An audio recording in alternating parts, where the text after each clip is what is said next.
Howdy. My name is Derek William Sturm, and this is my book, Will of the Wisps.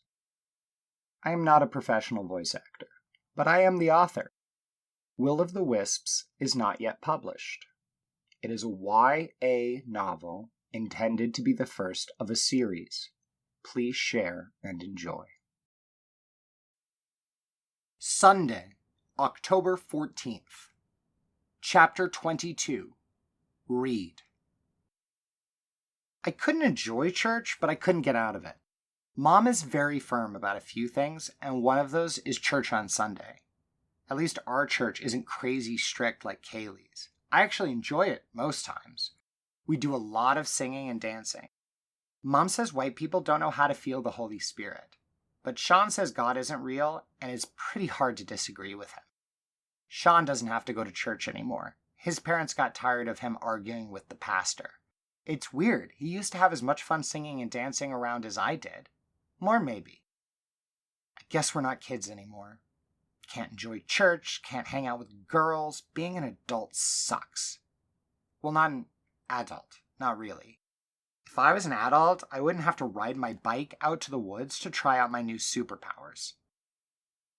It had taken me all night to work out the details of the trade with Barker.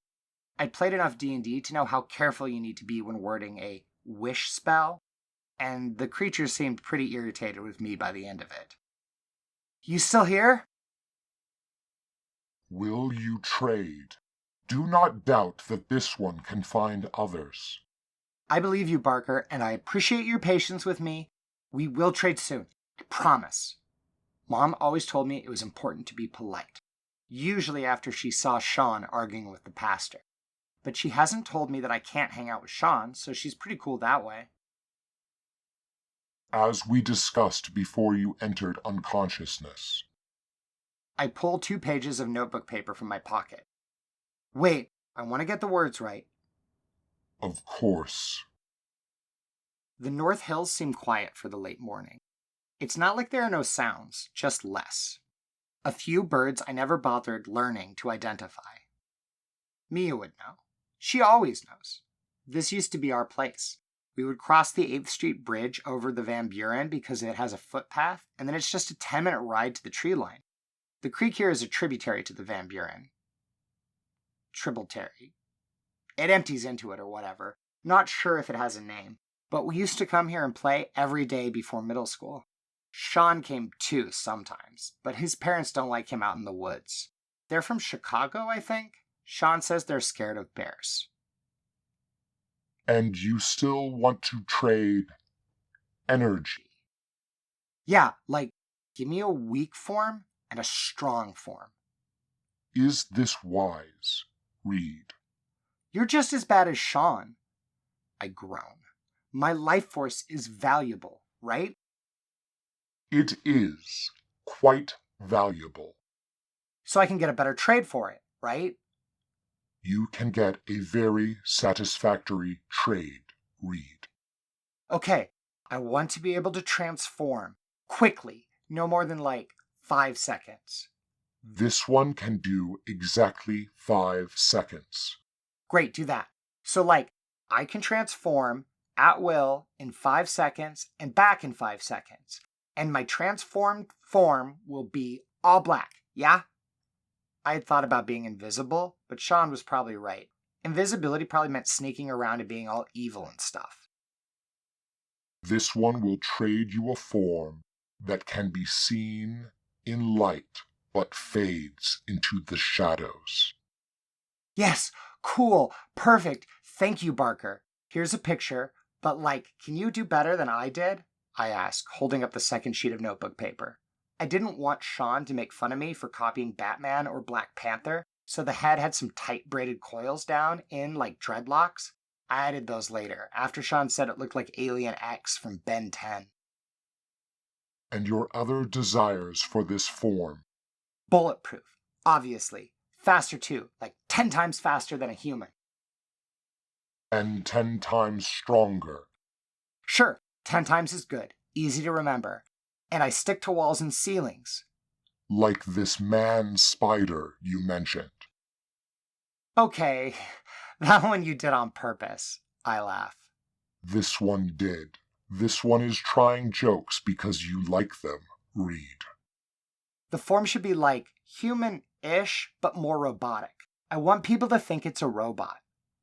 A smooth area where your face is, like in your picture. Would I still be able to see and talk?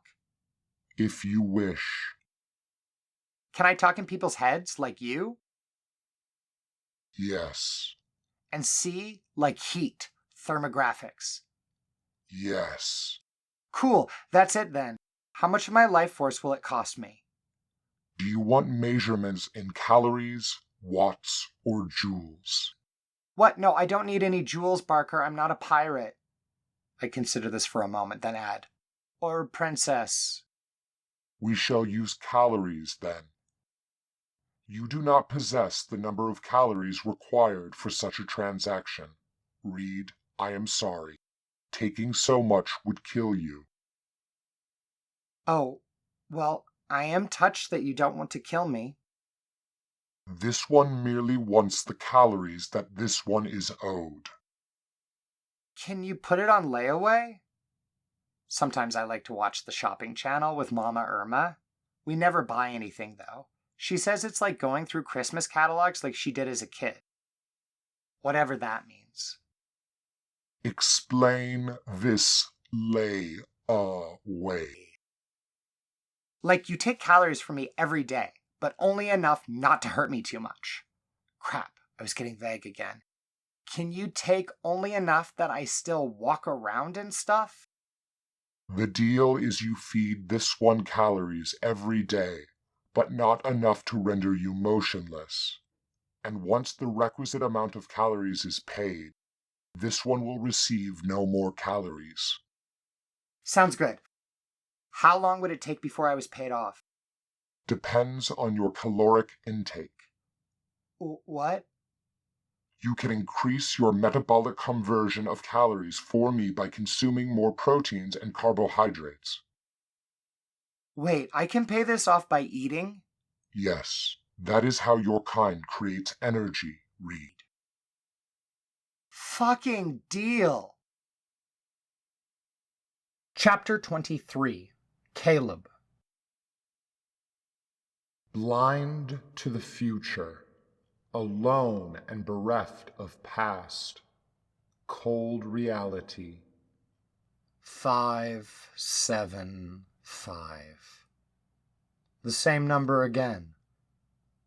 It defies explanation to believe that a backward, savage culture like the Japanese would have anything in common with Western civilization.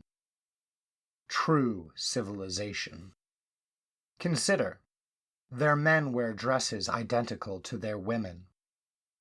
They fought and died to keep trade, firearms, and technology from their shores, fought to be isolated from the advances of a superior world, and then died when forced to open up by the same guns and cannons they refused to accept. They executed their missionaries, and even when accepting those missionaries, or claiming to, continued to revere their emperor as God. Man reveres himself, always and only himself, but he cannot change. Yes, the poetry. No rhyming, no Shakespearean iambs, just a count of syllables. So different they are, the Japanese. Yet they have the same legends that we do. The same belief in tusked, horned bastardizations of the human form. They have demons. I have read about them online, seen depictions in their primitive art. So what can it mean that such creatures exist in such a different place, and be believed in by such a different people? Only that they are real. Only that they are here exerting their corrupting influence in God's world, offering their villainous trades. Autumn breaks summer, as spring oppresses the cold. Tyrants ebb and flow. Be quiet, demon. Know that you disgust me. Monday, October 15th. Chapter 24. Amber. Poco wouldn't let Mia swap her allergies. Apparently, trading one natural trait for another is not allowed. Since then, no one has mentioned another trade. I dearly hope that people aren't doing any without... Well, it's not like my judgment is any better. There's something about staring at your own face in a pitch-black bathroom that makes it, well, more real, but kind of plasticky. The first time I did it, I felt like one of the Barbies my grandparents mail up from Tennessee. They've been getting them for me for years, even before we moved here. Every birthday and Christmas since I was 4 years old. It's the lack of shadows. I didn't even notice shadows before. Not really. When you think about the dark, you think about shadows, but when you can see in the dark, what you really see is a world without shadows. Because shadows are made by light. And a face without shadows is much less distinct, more plastic, a fake face, molded and formed, a cheap impression. But that impression didn't last long. When I look in the mirror now, I no longer see the Barbie doll face. I see the truth. Like, people are always controlling their faces. Fake smiles, sure, but more than that. We try to appear calm or happy or interested. I remember faking being guilty too. Or contrite. Faking that I was truly so sorry for something my parents were mad about so they would stop yelling at me. But the thing about all those faces is that they're for people who can see shadows. Without the shadows, they don't have any meaning. It's like trying to lie to a deaf person. They can't hear the tone of your voice, so all the practice you put into controlling it means nothing. You know what it is? It's the eyes. Without the shadows, you notice the eyes more. You don't rely so much on the position of the mouth or the eyebrows or anything. You just look directly into someone's eyes where they can't lie as much or as well because they never learned how. Well, I never learned how. And now I'm here, in the bathroom, in the dark, looking into my own naked eyes. Well, I can't move my face well enough to deceive myself. I have to face the truth. And the truth is that I am scared. I'm scared they'll find out what I paid for these eyes. I'm scared they'll find out it wasn't the only trade I made that first night with Mr. Deep Voice. I'm scared I was too hasty, too inexperienced. That I made stupid trades that no one else would have been dumb enough to make, and when they all find out, they won't be angry at me. That would be a relief, a fantasy. I imagine confessing to Franky each and every deal and her eyes flashing furiously in the way they do that always sucks my breath right out of me, and in the fantasy, it feels good, cathartic. That would be the best case scenario.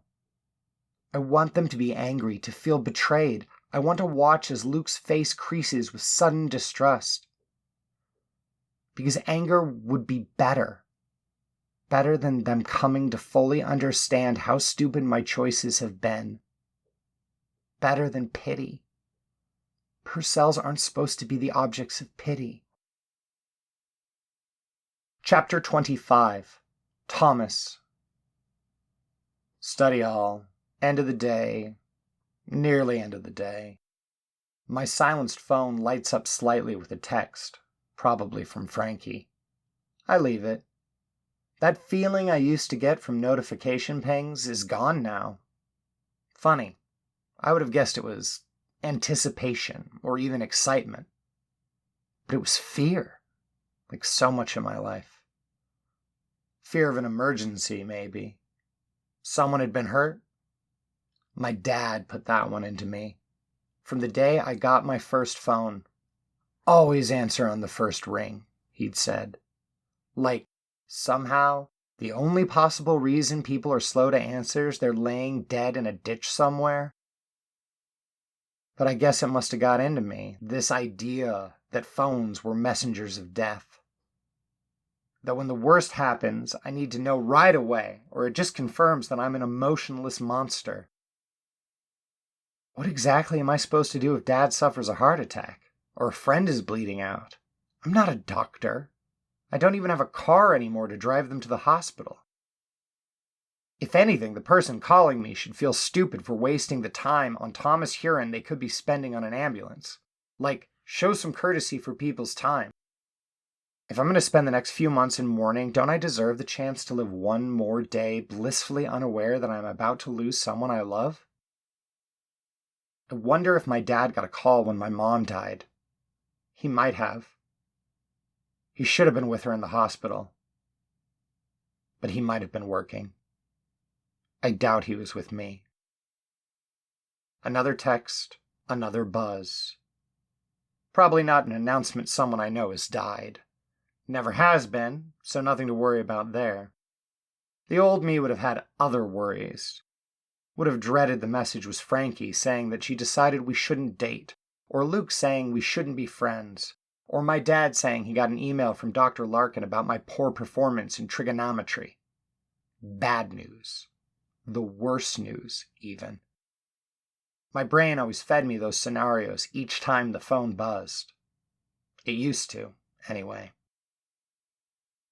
Even when the texts were meaningless jokes or sups or memes, which they nearly always were, I would still feel that fear.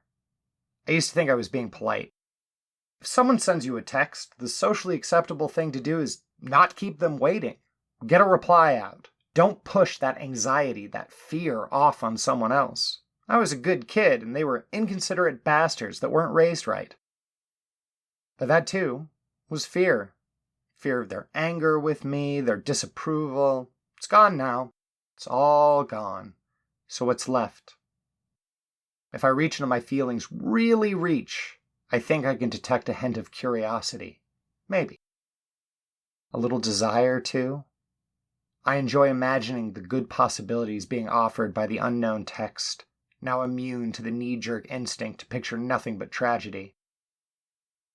The text is from my dad, saying he was a jerk about the accident and telling me he got me another car, a better car, with multi-stage turbocharging and seat warmers. No, the text is from Franky, saying her parents and sister are taking an unscheduled overnight trip for some reason or another.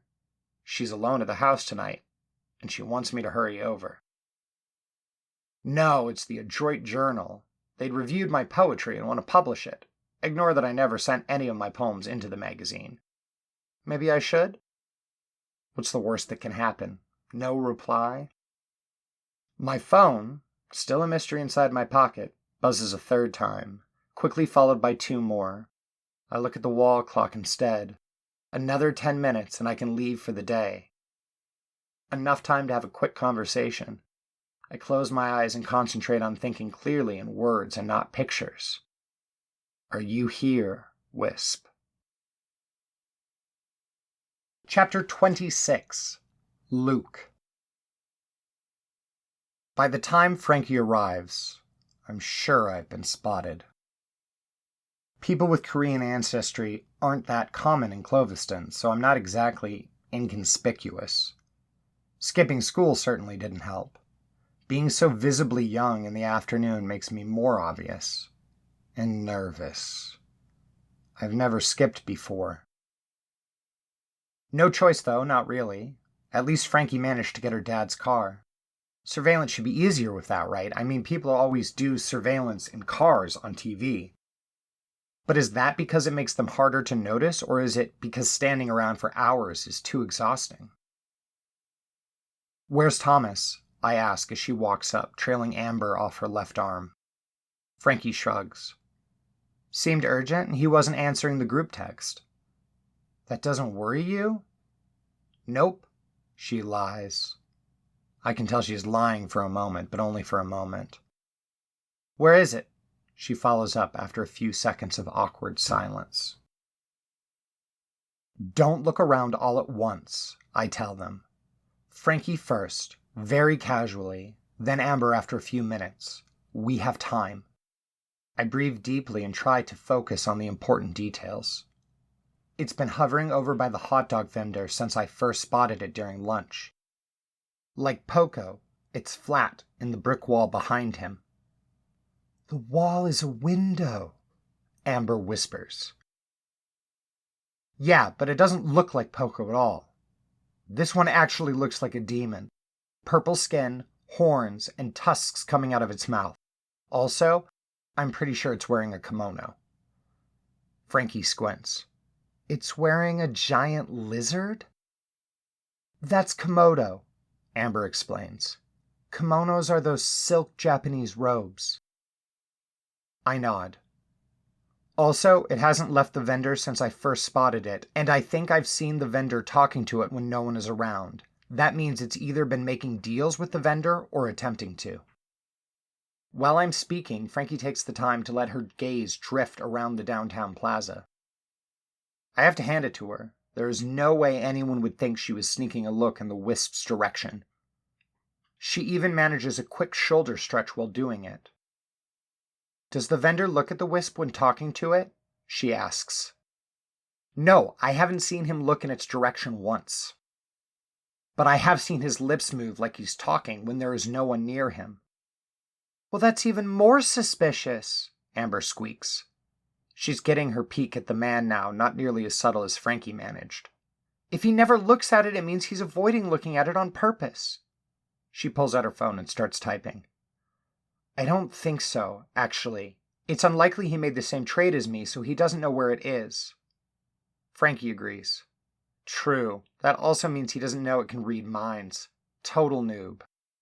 Maybe Poco is the noob, Amber says, typing away. Why? Because Poco told us he could read minds. Maybe this Oni is smart enough to keep it a secret from the vendor. Oni? She flips her phone, showing us the first few results of a Google image search. Purple skin, horns, tusks, kimono, she grins, flipping the phone back around so she can keep reading. Known for their evil nature and, oh, cannibalism. They also come in red. Is Poco here? Franky suddenly asks, with more than a bit of anxiety in her voice. No, I answer, trying to put emphasis on the softness of my voice to quiet the girls down. I think she's been avoiding me since I made the trade to see her. I haven't seen any of the others either. Mr. Deep Voice and the younger? Amber supplies. Yeah, this could be either of them. Amber shudders at my response, reminding me that she had made her trade with Mr. Deep Voice. If he was this Japanese monster on the brick wall, well, she can't be thinking this is a game anymore. The Gulch Plaza dominates Cloviston's downtown, a broad, cobbled circle of small businesses and cafes, parking on the outside, and food carts vying for the best positions in the center. When we get Shakespeare in the Park, it comes here, which, you have to admit, is a pretty good location even if it's not technically a park. If Mom hadn't been running low on funds this month, forcing me to buy lunch off the Gulch coffee shop gift card Thomas bought me for my birthday, I never would have seen him. Them. What do we do about this? I ask, already knowing the answer. Like Grace does when I'm doing homework at the library and get stuck on a problem. She has the best advice ready to go, but still asks me my plan.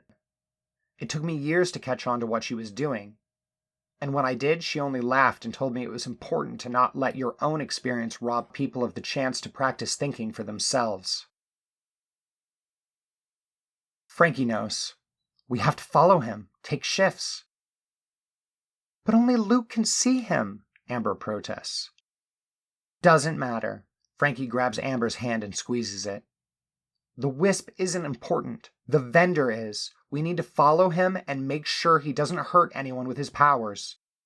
And try to find out what those powers are, I add, and what he traded for them. Amber sighs. So I guess you want me to take the night shift then. Funny, I remember a time when Amber was the loudest girl in school. Now she seems hesitant to talk above a whisper. Franky blinks. Oh, right, because of the night vision thing. Not the whole night shift, I'd say. The girls look at me for an explanation. I think Thomas volunteered himself for whichever half Amber would like to avoid, considering his refusal to answer the group text. Franky giggles in glee. That'll teach him. You realize it's your turn until then, right? I point out, sobering her up a bit. Chapter 27. Franky. You want to buy a hot dog? The vendor announces, cheerfully. It's not a question. Duh! Why else would I come over here? I shoot him a level look, practiced for years in the mirror to keep boys off balance. Sometimes it works on adults. Not this time. $6. Comes with a can of pop. His fake, oozy cheer is palpable. Sauerkraut extra? Not for pretty young girls. I dare you to be more creepy. The smile goes away. Not for scary young girls either. I laugh and dig out my card. I had waited until the bench nearby cleared out so I could set up my station. No way I planned on being as bashful as Luke had been. If this guy started talking to the Oni, I wanted to be close enough to hear. Too bad no one had thought to trade for super hearing or something. No matter. My one power would work for this as well as it had worked for getting access to Dad's car. Hot dog in hand, soda in purse. I shuffle quickly over to the bench before someone else can claim it. The benches in Gulch Plaza are all doubled up with a stone table in between them. They're checkered on top, like some city planner had this vision that what people in Cloviston were really clamoring for was more public chess games. I have literally never seen one person playing chess here. Still, the table works great for spreading out all my textbooks and notebooks and Dora the Explorer pencil case. I've had it since the first grade. Unlike some people, cough, Mia, I take care of my belongings. Step 1. Cover the table so that no one feels compelled to sit down. Should they try, I will coldly inform them that my boyfriend is taller than I am. True. That he is ROTC at the local college. False. And that he is known for explosive fits of jealous violence. Hopefully false. Step 2. Pretend to do homework. That should be easy enough. All I have to do is remember to turn pages and write stuff down in my notebooks. Swap out books every now and again. The trick here is to not actually do homework because that might distract me. Step 3.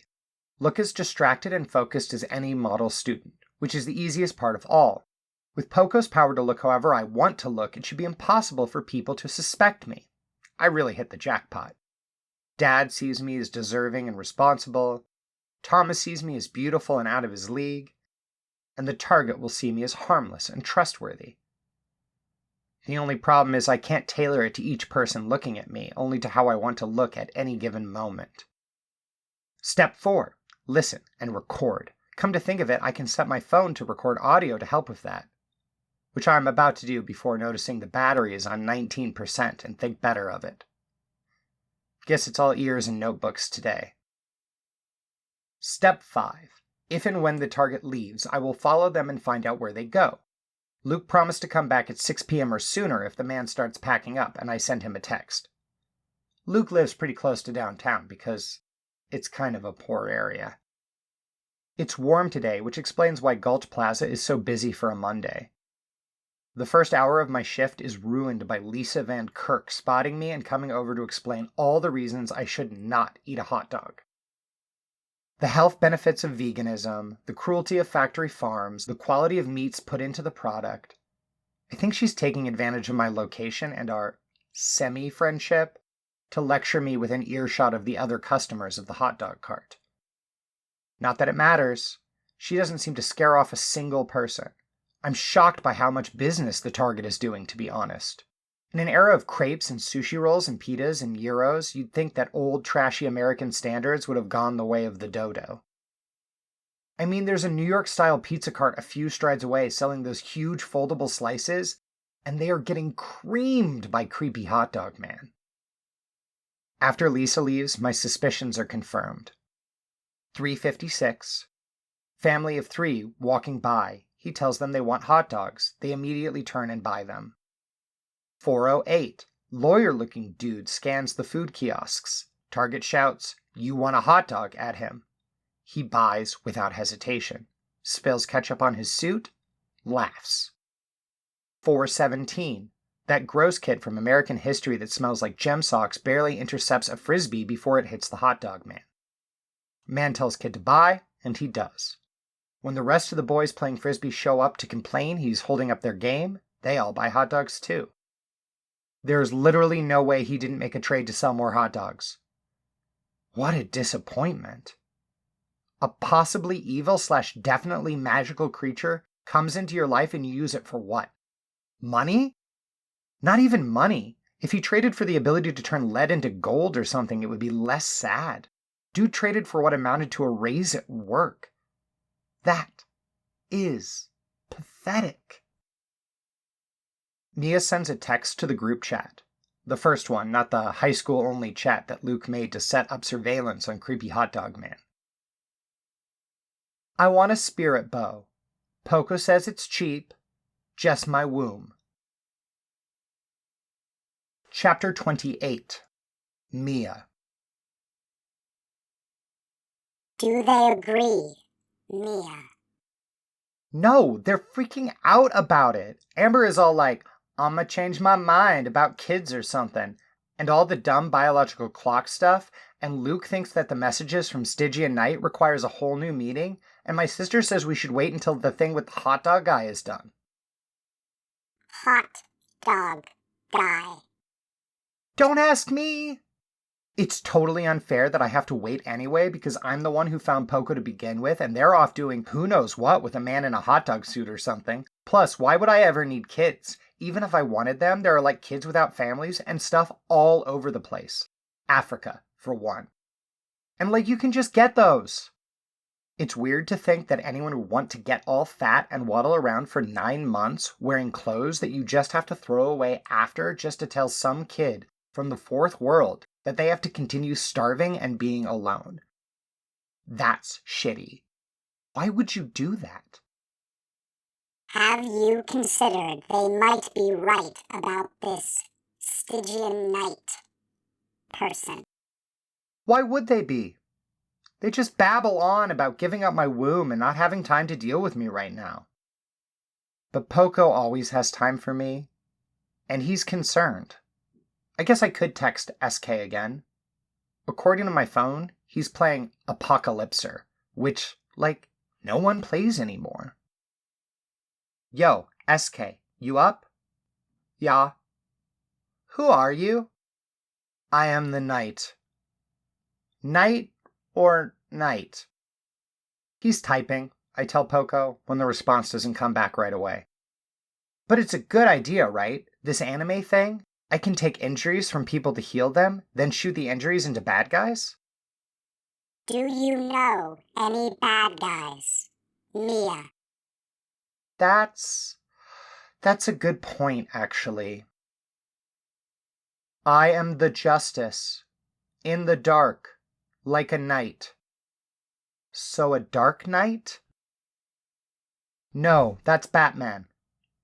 So like Dark Justice. Also taken. 'Kay, whatevs. How you know me? The Stygian Night knows all in need. So you're a hero? Yes, you are too. Am not. You could be. Get the spirit bow. Poco says I can't, because I don't know any bad guys. More typing. At least he's not in the game anymore. How about fast healing, Poco? So like, I take injuries, then I just heal them super fast, and no one gets hurt. This one can give you that power, Mia. How much? The trade would be your voice. Hard pass. Can't I give you my womb for fast healing? No. What if it was not super fast, but still faster than normal healing for the womb? For your ability to conceive children, I can give you the power to heal 2.8 times faster. 2.8? Okay, if that... How long until my stupid leg is done healing and I can take the cast off? The injury you took from your sister was severe, Mia. Full recovery at the suggested rate would still take 47 day-night cycles. 12 weeks? No. 2 days under 7 weeks. Oh, still though. Yes. Today, waiting for me when I got back from gymnastics, was a friend request from this Knight character. It included a link to a clip from some anime and an explanation that I could get the same power in the anime to heal the damage I took from Franky, which, after nearly a week in a cast, was like music to my brain. But whoever is typing on the other end really doesn't seem that smart. Trees! What do you mean, trees? Who are you? If no bad guys, you shoot trees. They're big and alive, so they can tank it. Poco, what would happen if I shot my broken leg into a tree? This one does not know, Mia. But you know everything. Would Poco lie to me? Doesn't seem like it. He wouldn't even let me trade anymore without approval from Franky and her friends. Which, well, it sucks. But it means he's trustworthy, right? I mean, Luke says he's actually a girl, but that just makes him more trustworthy, if anything. I wonder if Stygia Knight is a girl. You're a boy, right? Yi. Is that bad? Not telling me is bad. Tell me how you know me. Now. We can meet, Mia, but only once you get the spirit bow. You must choose to be a hero like me. You've just listened to part 4 of Will of the Wisps, chapters 22 through 28 of 108 chapters. The book is finished, but the audio is in progress. All of it will be on this channel eventually. I'm looking for a literary agent and publisher, so please tell your friends to get the word out. If you are a literary agent or publisher, please contact me at this channel. It's just me, so I will get your message. And finally, go nuts with comments and criticisms. Help me make it perfect before publication. Thank you.